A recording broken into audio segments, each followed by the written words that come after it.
There's a lot of smoke going on in Brooklyn right now, mainly because of names. Sure, they had the James Harden trade, but then they went on to add Blake Griffin, who is clearly still serviceable, and now LaMarcus Aldridge, who we have yet to see, but nonetheless a former 7-time All-Star, and he's a name. As I frequently say on my podcast, everything in life is optics, so we see a lot of All-Stars and former All-Stars together, and that seems to be the problem. However, while I think Blake Griffin and LaMarcus Aldridge can definitely help the Nets because you don't need to do much to help a team with 3 All-Stars already on it, neither of them actually fixed the issues that may have been standing between Brooklyn and a championship. Now, for that, I think everybody missed the real headline this week, because the actual important thing was not maybe adding a few LaMarcus Aldridge mid-ranges, it's that apparently the Nets plan to move away from DeAndre Jordan. That seems to be truth and nothing but it, as if you peek at his game logs, you can see his minutes slowly going down over the weeks, and it's because, as I said once upon a time, on defense, DeAndre Jordan is just not a starting level center. He's very easy to lose on pick action, doesn't move well in space, so ball handling guards and shooting big men alike love to see that he's the matchup that switches onto them. In the playoffs, him being able to roll and catch a few lobs is not worth what he'll be giving up on defense. But who exactly are they moving away from him for? Yes, their secret weapon, Sir Nicholas Claxton, who's actually seen an uptick in minutes over the last month. With modest averages of 9 points and 5 rebounds, he's not going to stick out to you, you're not going to see a ton of highlights, but he quite literally changes everything for this Nets team, because on defense, they only have to be average to win a championship. And Claxton gives you enough of the skill of a modern day center to be serviceable on this specific Nets team. First off, on offense, he has the greatest job in the NBA because he can give you the same thing DeAndre Jordan does. He's gonna roll, he's gonna catch lobs, and he's gonna clean things up from time to time. And that's all he needs to do, especially with the new additions. They don't need him creating anything in the post. They just every now and then need him to be open, need him to apply pressure with a cut or a roll.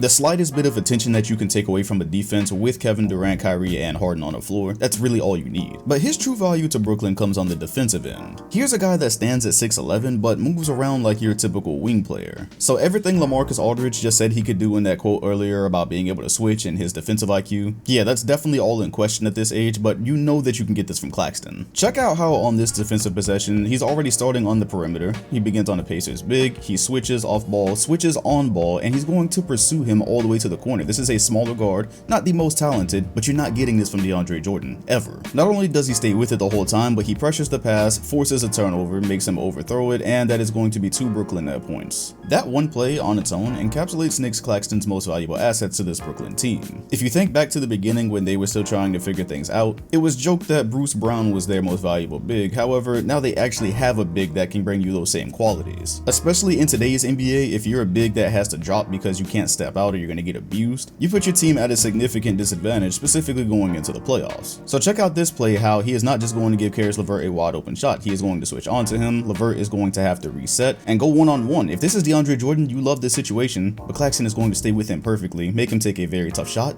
the miss. But being that he's the only big on the floor for Brooklyn, they're not going to be able to secure a rebound. Check it out though, he's not going to give up on this. He seems frustrated they didn't get it, directs traffic a little bit on defense, he's on the smaller guard, and he's going to harass him the entire way. TJ McConnell cannot get past this guy.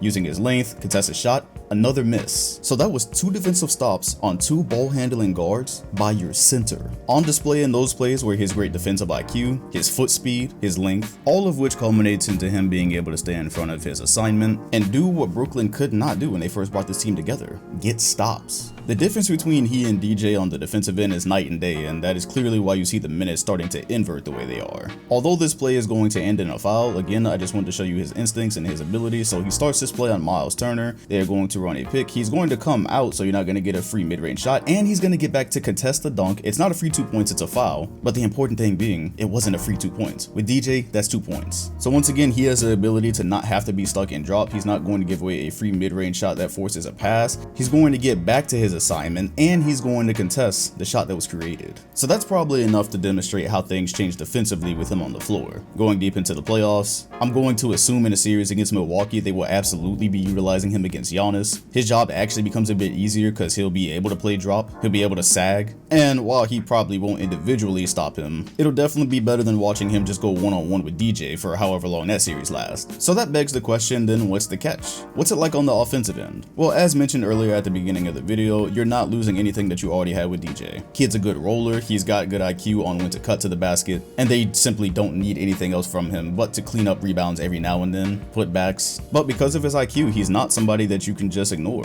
As you'll see here, they have him on the perimeter, looking like he may have been ready to set his screen. There's a pass to Roberson. He cuts right down the middle on his now teammate LaMarcus Aldridge. And this is just good recognition by him. The defense pretty much left him alone. They're not fearing his shot yet, so he's going to roll right down the middle. He has a good touch. On this particular sequence, he's actually going to call for the ball so he can create. He sees LaMarcus Aldridge. He sees food, as a lot of people will. He goes up with the hook this time. This is a young role player on a stacked team, so keep in mind he's probably got an arsenal that he's not really showing off yet. And specifically what I like about this play is it's off of a Harden double. Not sure how much they're going to double when you have all three of these guys on the floor, but Harden can always find an open man, and Claxton makes it known right here that he's not somebody that you can ignore. So in lineups that involve maybe just two of the big three, at some points I'm assuming you'll probably see doubles or shows on a guy like Harden. And defenses will be desperate to find anybody that they don't have to pay attention to, but I don't think Claxton is going to be one of them. Speaking of which, you'll see on this handoff, the defensive attention is totally on Kyrie, allowing him to be the role threat that I've been discussing. Now this, I think you're going to see plenty of, just simply trying to make sure that Kyrie does not get an open shot. That is going to open up a beautiful lane, and Claxton is just all too eager for opportunities like this. So I think that about sums up what you'll need to know about the possible Nick Claxton takeover. It's not really a takeover, that's just what I call it. When the Nets first assembled this super team, it looked like the defensive side was going to be bad enough to thwart a run, especially because they're going to be going against the likes of a Joel Embiid probably late in the playoffs. In the finals, maybe dealing with an Anthony Davis or LeBron James penetration. It looked like the Nets might just have to outscore their opponent to win, but Claxton gives them some legitimacy on the defensive end, and that's all they need is legitimacy. He does so without sacrificing anything that you already had on the offensive end, and if at some point he becomes a consistent shot threat or starts handling the ball, well, yeah, I mean the game is kind of already over, but definitely game over. So if you run lineups of say Kyrie, Harden, KD, Jeff Green, and Claxton, you've got shooting everywhere except the five. You've got some level of defensive versatility. You've got roll threats off of dribble handoffs. Look, long story short, as long as the Nets can stay healthy, Nick Claxton opens up a lot for them. They're going to be a lot to deal with in the playoffs. But what do you think about this kid? And have you been paying any attention to him thus far? Have you been paying attention to Nets games? They have improved on the defensive end. They've improved a world since that Pistons video I made. And the less DJ you see, the more championship hopes you can probably have in Brooklyn.